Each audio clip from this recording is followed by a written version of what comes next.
قبل ما نبدأ ما تنسوش تشتركوا في القناة وتفعلوا الجرس عشان تعبنا في تحضير المحتوى يوصل لكم كامل ومتجدد. تخيل معايا وحش أسطوري، أقوى كيان في العالم، بيكره البشر من قلبه. بنت صغيرة قلبت موازين حياته، قرر يخبي قوته ويعيش كيسيبه، ولا البشر هيفضلوا يطاردوه لحد ما يكشفوا حقيقته. خليك معانا وما تنسى.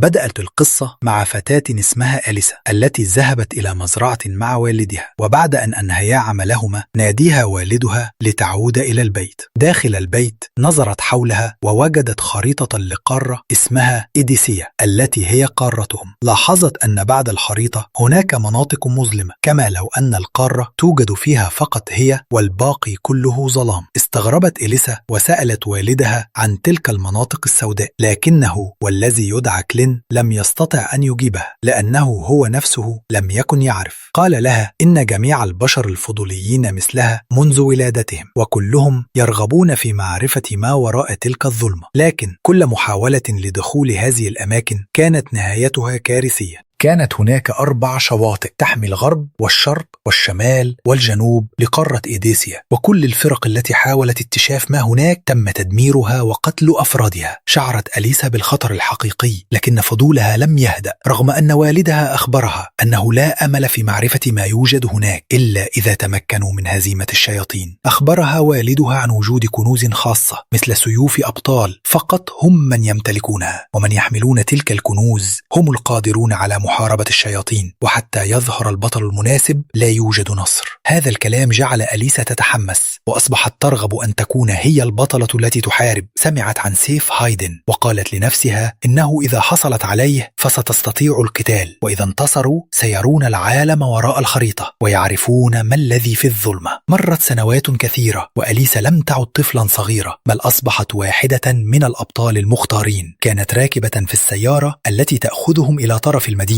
تمسكت بالسلسلة التي على رقبتها وقالت لوالدها: الوقت جاء، سأقاتل من أجل مدينتنا. لم تكن أليسا وحدها في هذه الرحلة، كان معها أبطال آخرون. في الطريق بدأوا يتعرفون على بعضهم البعض. كان هناك شخص اسمه نيل يحمل كنزا يسمى وانكيو، وقال إنه لا يعرف من أين جاء أصلا. نظر إلى أليسا وسألها عن نفسها، وكان الجميع مستغربا لوجود فتاة وسطهم، لكنها لم ترد عليهم. عندما اقتربوا من طرف المدينة كان هناك آخر اسمه ستيفن يحمل كنزا يسمى تنما، وقال إنهم اقتربوا من الهدف. كان الجميع يهمسون بأن ستيفن لديه أكو داخلهم. فجأة توقفت السيارة وقال السائق إنهم لا يستطيعون الاقتراب أكثر من هذا. استعد الجميع للنزول، لكن قبل أن ينزلوا بدأت الشياطين تهاجمهم وقتل عدد من الأشخاص. صاح ستيفن الجميع بالنزول والاستعداد للقتال فورا. نزلوا جميعا وبدأ ستيفن في تقسيمهم إلى مجموعات من الرماة وأصحاب الرماح، وقرر أنه سيقاتل إلى جانب أليسا لمحاربة الشياطين المتبقية. كانت أليسا قوية وذات كاريزما، لكن ما ميزها حقا هو وعيها الكبير بما حولها.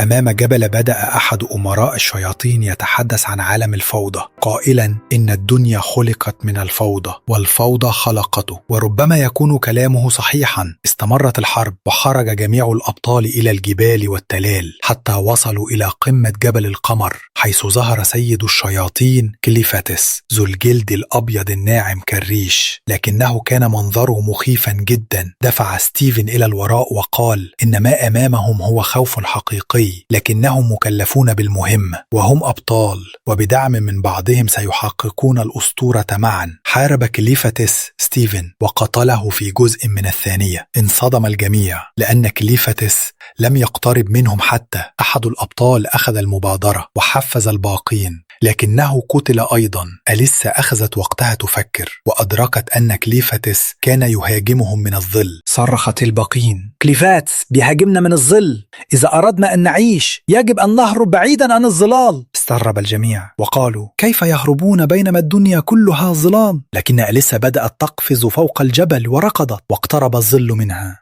لكنها كانت أول بطلة رأت الهجوم. قبل أن يضربها فحاربته. لمعت عيون كليفاتس من الصدمة. ربما كانت هذه المهمة أصعب من المهمات السابقة. لم يكن يهمه الأمر في البداية، لكن شد انتباهه أن البشر الذين لم يكن يعرف عنهم شيئا منذ 1000 سنة لديهم قوة وعزيمة غير متوقعة. قاتل كل الأبطال وقتلهم واحدا تلو الآخر، وكانت أليسا آخر من قتل. طارت في السماء وأغلقت عينيها وهي تموت، واعتذرت لوالدها لأنها لم تستطع تحقيق حلمها. لم تتحقق كل الأحلام، وللأسف حلمها أكمل الآخرون ما لم يتحققوا. في العاصمة هايدرت، عاصمة مملكة هايدن، كان الناس يعيشون حياتهم عاديين دون أن يعرفوا أن الدمار قادم عليهم. فجأة ظهر كليفاتس، خرج من الجبل المقابل للمدينة وخاف الجميع منه. لكن كليفاتس كان فضوليا، لم يهتم بهم، لكنه أراد أن يعرف ما هي نواياهم. تذكر أن الناس الذين هاجموا الأرض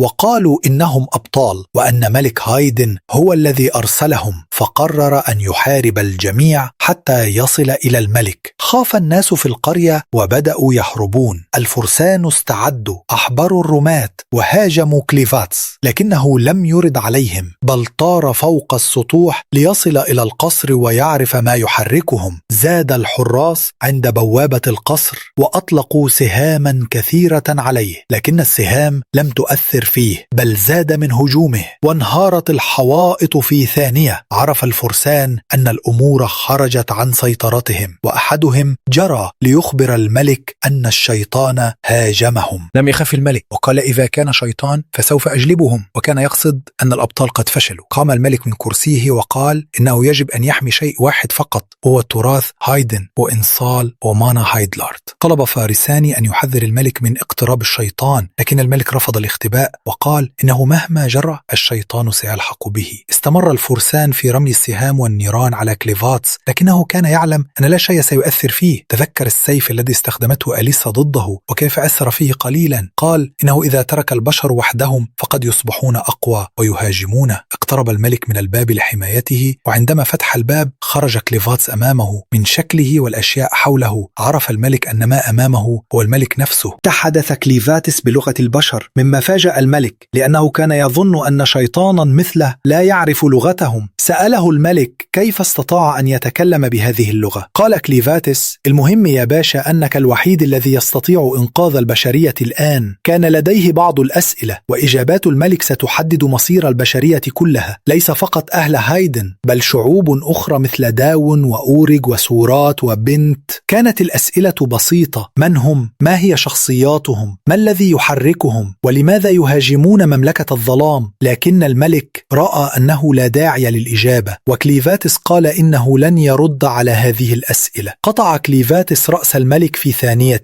ومشى بعيدا، معتقدا أن البشر يشكلون تهديدا له ويجب أن يدمرهم. قال إنه لكي يدمر البشرية كلها يجب أن يكون له جيش كبير، وهذا سيأخذ وقتا. بينما كان يمشي سمع صوت طفل صغير يبكي بشدة، وكانت أمه تحتضر. حضنه كليفاتسو بقوة أخيرة. لاحظ كليفاتسو أن الطفل بشري، لكنه لم يهتم. لكن الأم توسلت إليه أن ينقذ ابنها. تفاجأ عندما سألها: أنت تتكلمين مع من؟ قالت له إن أصل مشكلتهم هو الطفل نفسه، وأنه إذا أرادت أن تلوم أحدا على موت ابنها فليكن الطفل، لأنه ولد بشريا. دافعت الأم عن ابنها وقالت إنه لم يكن له خيار في مكان أو زمان ولادته. كليفاتسو لم يهتم وقال إنه إذا أرادت أن ينقذ الطفل يجب أن تثبت له سببا للقيام بذلك. قالت له إنها تموت ولن تستطيع إثبات ذلك، لكنها متأكدة أن ابنها سيثبت نفسه عندما يكبر. ماتت الأم وترك كليفاتسو الطفل الذي لم يكن مقتنعا، لكنه قرر أن ينتظر ليكبر الطفل ويرى ماذا سيكون. شرح كليفاتس أن العالم الذي يعيشون فيه في المملكة الضخمة يحتوي على 5 أجناس شبه بشرية، الدهون الأكثر عددا ومهارة في بناء المدن. الأورك شجعان جدا ولديهم قرون على رؤوسهم ويعيشون في الغابات.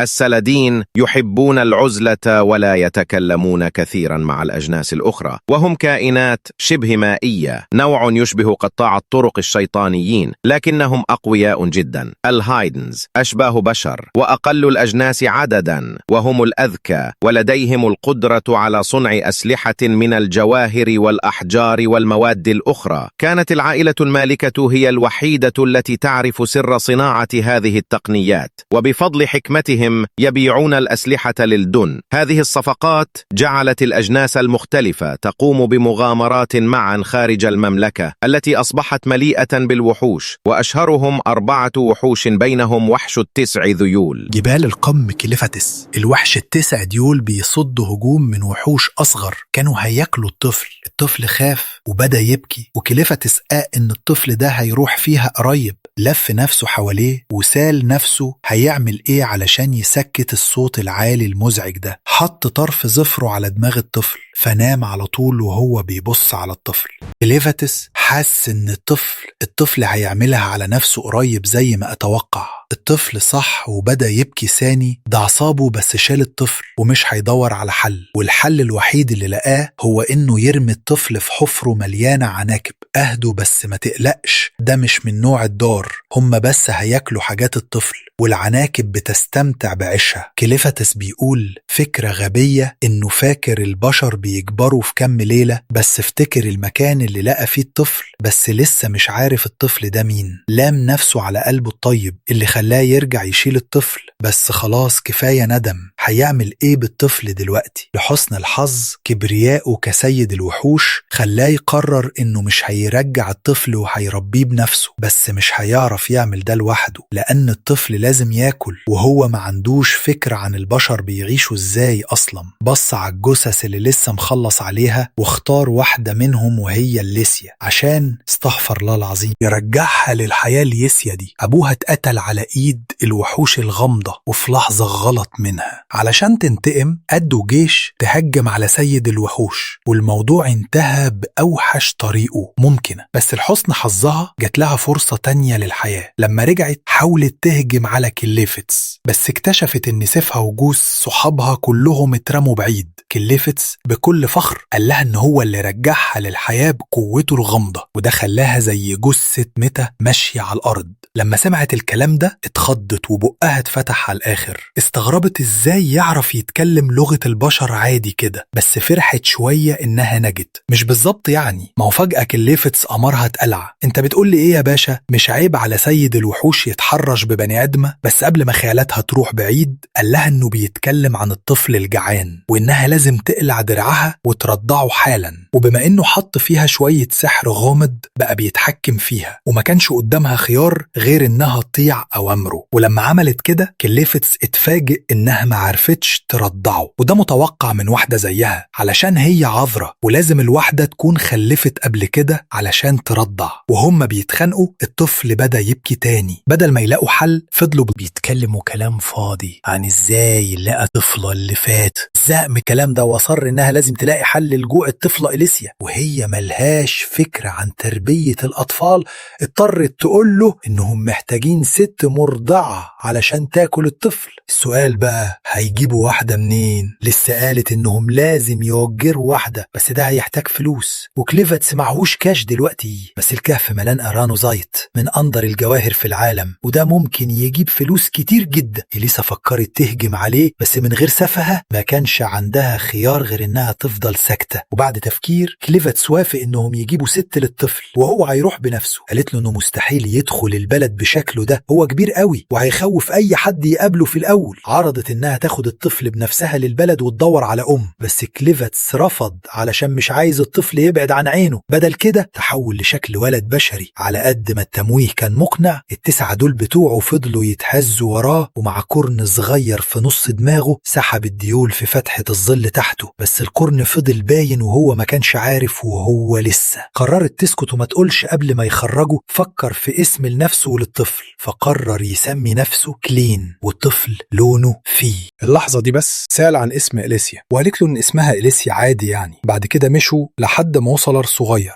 لما وصلوا إليسيا حمت الطفل، وكلين بدأ ينتقد كل حاجة بتعملها زي الحمى بالظبط، من طريقة تنظيفها للطفل لإزاي بتلفه، وحتى بيقول لها تركز على أماكن معينة معينة وهي بتموظفه. لما خلص التنظيف الطفل كان فرحان قوي، بس كلين قال العناكب عملت شغل أحسن من كده. وصل للمخيم إليسيا فاضي، قالت له إن كل حاجاتهم الغالية مخبناهم في مكان تاني. قبل ما يروحوا هناك لين أمره تستحمى لأن ريحتها معفنة. كمان اداها اللبس اللي كانوا لافين بيه الطفل علشان تغسله، وهي بتغسل اللبس لاحظت إن في شعار العيلة المالكة على القماش، فالأكيد إن الطفل ده من العيلة المالكة. في نفس الوقت في خراب القصر جندي جه جري يدور على ناجين، بس اتفاجئ من كمية الدمار اللي ساب سيد الوحوش. المشهد ده فكره بخاطر الأميرة إنها تهرب من المملكة مع طفلها قبل الخراب، ولان جنون الملك على دمار المملكة، بس كان عنده أمل يلاقي نهاجي واحد على الأقل. من ناحية تانية بنشوف جنرال اسمه دريل، وكان واحد من رجالته بيبص على الباقي من مملكة الحيضانيين. أمر واحد من رجالته يبلغ فذو الامبراطور باللي حصل، وحذر انه لو ما يتحركوش بسرعه ياخدوا ارض الهايدنجنس ياخدها. السبب الرئيس انه عايز الارض علشان سر صناعه الارنوسايت اللي بس العيله المالكه تعرفه. فبينما هو راجع يلم جنوده امر نائبه ماينرد انه يدور على اي ناجي من الدم الملكي ويجيبهم له في مكان تاني. اليسا واجت كليمب القماش اللي عليه الشعار واتهمته انه خطف طفل من الدم الملكي. لما قالت له كده كليمب اتفاجئ واتصدم، قال لها انه في حد امنه على الطفل وكان شكله زي الشكل اللي هو فيه دلوقتي. اليسا كانت مقتنعه انه بيكذب، بس هو سكتها وقال لها انه قتل الملك علشان الملك هاجمه الاول، وهي متوقعه ان ناس كتير هتدور على الطفل علشان سر صناعه الارنوسايت. فرح بمعرفه ان الطفل ملك ايه، فقرر انه هيخلي الطفل ملك علشان يتحكم في الامور من وراء الستار، ان الطفل يكون خادم. هيف اليسيا اللي بصيت له بخوف لما سمعت كلامه، خافت انها زودت الطنبله لما قالت له عن هويه الطفل. في الوقت ده كليمب طلب انهم يسرعوا يلاقوا مرضع علشان ياكلوا الطفل. وهم ماشيين اليسيا حاولت تهدي نفسها بفكره ان البشر مستحيل يقبلوا كليمب بالقرن اللي في دماغه ده، بس نسيت ان الاورك عندهم قرون. سالت اليسا كلين عن كيفيه تهدئه لونا، فاجابها ان لونا كانت تبكي منذ قليل،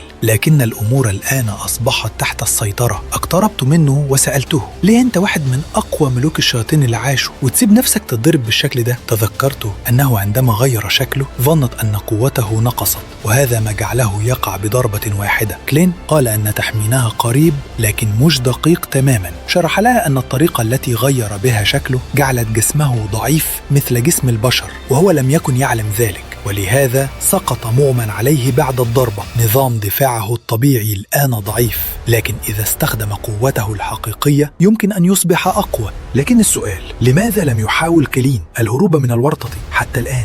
أجاب كلين بأنه طالما هو متخف في هيئة بشرية فإنه ينوي إخفاء قوته الحقيقية حتى تصبح لونا الملكة القادمة، لذا يترك الأمور تمشي على ما هي عليه. أيضا كلين يريد أن يتعرف أكثر على عالم البشر ويفهم سبب اختطاف هؤلاء الفقراء، وهذا سبب آخر لعدم هروبه. أليسا فهمت أن كلين تائه جدا عن كل شيء، فقررت أن تشرح له.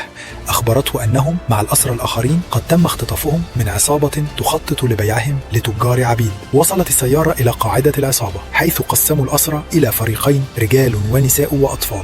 حاول أحد الأسرى الهروب، لكن رئيس تنفيذ العصابة دارين ابتسم مدركا أن هذا الرجل حدد مصيره بالموت. بالفعل بعد ثوان رمى أحد العصابة سكينة في ظهر الهارب وأنهى حياته. حذروا الأسرى الجدد من محاولة الهروب، وأن من يفعل ذلك سيلاقى المصير ذاته. ثم لف دارين لأليسا وقال لها أن تأتي معه. سحبها لتذهب إلى برونكو نائب زعيم عصابة الغربان في غياب الزعيم الحقيقي. برونكو قد استولى على منصب الزعيم، لكن لا أحد يجرؤ على الاعتراض لأنه يمتلك وحشا أليفا اسمه بيتي الذي يمكنه القضاء على أي شخص بسهولة. علمت أليسا أن الوحش شيطان غربي، ودهشت من أن برونكو استطاع ترويضه. تحدث برونكو مع بيتي، وبيتي قالت إنها تريد اللعب مع رجل بشري، فاختار برونكو أحد الاثنين الذين جاءوا مع أليسا. ثم كشف برونكو سبب إحضار أليسا إلى مكتبه، حيث هو متأكد من موت باقي الأبطال على يد كليفاتس، وأن أليسا هي الوحيدة التي نجت